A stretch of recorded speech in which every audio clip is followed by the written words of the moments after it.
Hi, it's Michelle Oliver, and I am so happy and appreciate the opportunity to be here on a Friday afternoon.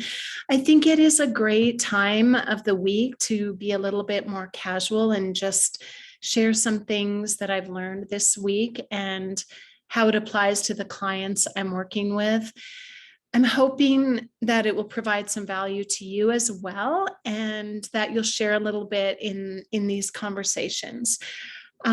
Often I learn directly from my clients, but sometimes learning from others and then applying what I learned to my clients and then learning from that. It's a constant cycle, right? So today the topic is entrepreneurship, and I realize that this could be something to go really deep with, but what I want to share, and I apologize, I'm kind of recovering from having lost my voice. I was on Clubhouse this week and I was in a room with Gino Wickman, whom most of you probably are familiar with as the author of a book called Traction, a book called Rocket Fuel, many other books. And he also created the Entrepreneurial Operating System. He's also the author of a book entitled The Entrepreneurial Leap. And I was as I said, I was in a room on Clubhouse this week with him and had the opportunity to ask him some questions, which naturally inspired me to start reading this book. And I've been thinking a lot about where my clients fall on the spectrum of entrepreneur versus small business owner, and how this affects their performance, specifically as it relates to working with me when I'm training, coaching, or consulting and making recommendations, because it's really interesting how different, I mean, we are humans, right? But it's really, they do tend to fall into two camps. So this particular book and information that he shared is really enlightening and a revelation to me. It really has helped me. So I'm going to just go briefly over a couple of things. He discusses 6 essential characteristics of an entrepreneur. The first one is being a visionary. So this, of course, entails, having a great idea or having lots of great ideas. And for me, it's more like an intuitive knowing. It's like you have this idea, right? This vision of what you want to create in business. And it kind of takes on a life of its own. So it honestly, for me, is what drives absolutely everything. And in relation to my clients, though, I'm always harping on vision. And in my experience, most people kind of brush it aside and they don't realize the power or the impact that it can have from my perspective, because I've seen this happen a couple of times, almost like magic in business. It's almost like, this vision already exists, and I'm so tied to that vision. Being that tied to the vision is honestly what allows you to suffer all the pain between you and the actual materialization of that vision. So it's like what you want to build in business, it's already built in your mind, and then you just are obsessed with doing whatever you can to prove that it exists, and it becomes almost like an obsession. So, which kind of brings our conversation to the next point that Gino talks about, which is passion. And he says it's something that you're really obsessed with, and it's like it drives you. It's a driver. You sleep, eat, think about it, imagine about it, make notes about it. Everything you interact with is connected to that, and everything is moving you towards this goal, right? So it could be anything, but in relation to your business, if you are a service business or a product, or it's really meeting the needs. Honestly, I think it's really about serving other people at the end of the day. But okay, so number 3, he calls the problem solver. And I think of it as like for me, it's been almost a painful default to optimism. And like anything that happens, you always are seeing it as an opportunity. like, oh my gosh, anything that comes up in the business or in life. And that too, I think, is what for me can be problematic, because it actually is that lack of focus. And I mean, you've got this focus on your drive and your passion, right? So there's that, but there's so many other opportunities all the time and things you want to fix. So you see how this could be better, or that could be better, or we could improve on this, and it just goes on and on forever. But it's kind of about being creative, a problem solver, creative solutions, right? And when, again, my clients tend to fall into 2 camps. I'm really curious. I'd love to hear other people's feedback.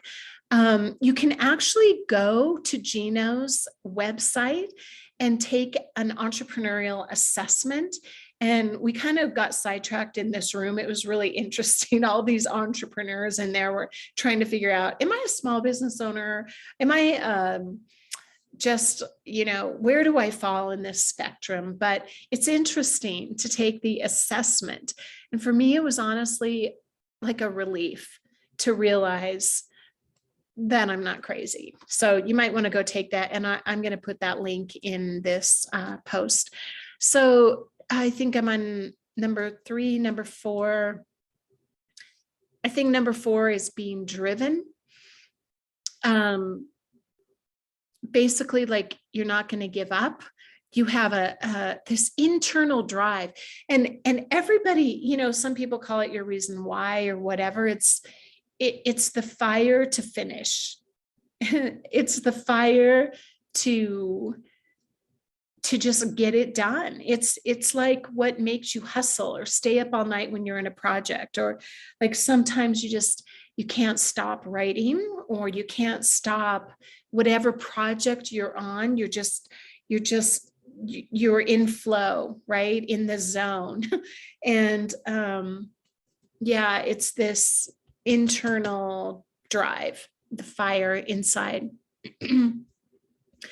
Okay, the other one, number 5, is being a risk taker.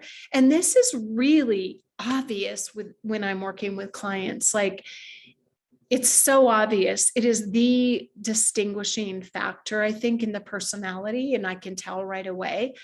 Someone who is actually thinking of the bigger picture of where they want to take something. Like, you might have a single business, or he gives the example in the book that if you buy one franchise, and I work with a lot of franchise owners, if you buy one franchise and you build that one franchise, you are a small business owner. You're not thinking like an entrepreneur of scaling that. So to me, it's more like being willing, you get that gut feeling, and you just take action.